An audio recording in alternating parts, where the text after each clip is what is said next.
What happened at 9/11 is we didn't have a strategy, we didn't have bipartisan agreement, we didn't have American understanding of it, and we had instead a policy coup in this country. A coup. A policy coup. Some hard-nosed people took over the direction of American policy, and they never bothered to inform the rest of us. I went through the Pentagon 10 days after 9/11. I couldn't stay away from Mother Army. I went back there to see Don Rumsfeld. I'd worked for him as a White House fellow in the 1970s. All this is in the book. And I said, am I doing okay on CNN? He said, yeah, fine. He said, I'm thinking about it. He says, I read your book. And he said, this is a book that talks about the Kosovo campaign. And he said, I just want to tell you, he said, nobody's going to tell us where or when we can bomb. Nobody. He said, I'm thinking of calling this a floating coalition. What do you think about that? I said, well, sir, thanks for reading my book. And, he said, thanks, that's all the time I've got. Really. And I went downstairs. I was leaving the Pentagon, and an officer from the Joint Staff called me into his office and said, I want you to know, he said, sir, we're going to attack Iraq. And I said, why? He said, we don't know. He said, I said, well, did they tie Saddam to 9/11? He said, no. He said, but I guess they don't know what to do about terrorism, and so they think, but they can attack states, and they want to look strong, and so I guess they think if they take down a state, it will intimidate the terrorists. And you know, it's like that old saying, he said, if the only tool you have is a hammer, then every problem has to be a nail. Well, I walked out of there pretty upset. And then we attacked Afghanistan. I was pretty happy about that. We should have. And then I came back to the Pentagon about 6 weeks later. I saw the same officer. I said, why haven't we attacked Iraq? We still going to attack Iraq? He said, oh, sir. He says, it's worse than that. He said, he pulled up a piece of paper off his desk. He said, I just got this memo from the Secretary of Defense's office that says we're going to attack and destroy the governments in 7 countries in 5 years. We're going to start with Iraq, and then we're going to move to Syria, Lebanon, Libya, Somalia, Sudan, and Iran.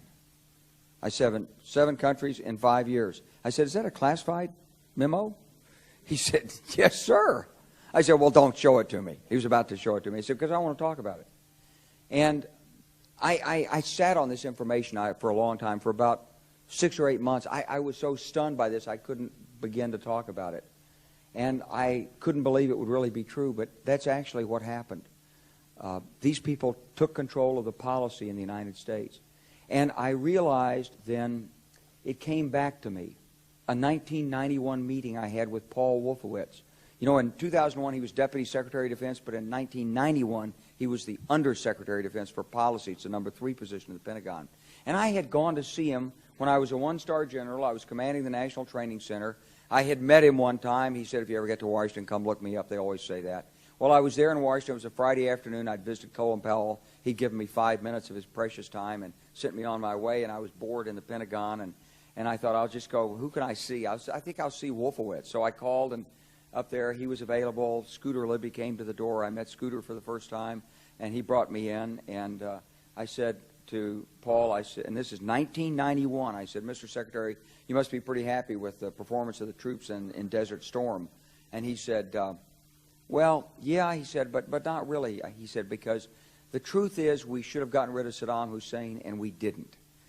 And this was just after the Shia uprising in March of 91, which we had provoked, and then we kept our troops on the sidelines and didn't intervene.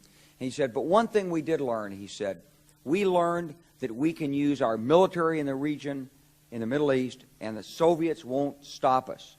He said, and we've got about 5 or 10 years to clean up those old Soviet client regimes. Syria, Iran, Iraq, before the next great superpower comes on to challenge us. And it was like, you know, I'm coming out of the Mojave Desert. I've been training troops. I haven't been thinking geostrategy for some time. And suddenly a guy just sort of shoves this nugget at you. Well, you remember it. It was a pretty stunning thing. You mean the purpose of the military is to start wars and change governments? It's not to sort of deter conflict? We're going to invade countries, and my mind was spinning. And I put that aside. It was like a nugget that you hold on to. This country was taken over by a group of people with a policy coup. Wolfowitz and Cheney and Rumsfeld, and you could name a half dozen other collaborators from the Project for a New American Century.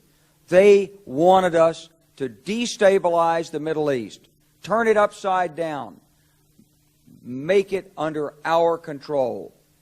It went back to those comments in 1991. Now, did anybody ever tell you that? Was there a national dialogue on this? Did senators and congressmen stand up and denounce this plan? Was there a full-fledged American debate on it? Absolutely not. And there still isn't. And that's why we're failing in Iraq. Because Iran and Syria know about the plan. All you have to do is read the Weekly Standard and listen to Bill Kristol, and he blabbermouths it all over the world. Richard Pearl the same way. They could hardly wait to finish Iraq so they could move into Syria. It was like a laydown. Oh, our legions are going to go in there. This wasn't what the American people voted George Bush into office. Well, they didn't actually vote him into office, but it wasn't what many of the people who...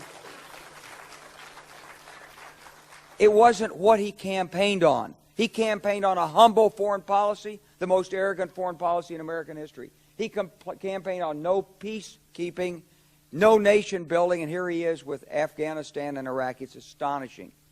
So the root of the problem is not how many troops are in Iraq. Please believe me. Don't be mad, if you're a Democrat, at your Democratic congressman because they can't reduce the troops and frustrate the president. That's not the issue. And if you're a Republican, don't be mad at the Democrats because they're fussing with the troops. Whether you're a Democrat or a Republican, if you're an American, you ought to be concerned about the strategy of the United States in this region. What is our aim? What is our purpose? Why are we there? Why are Americans dying in this region? That is the issue.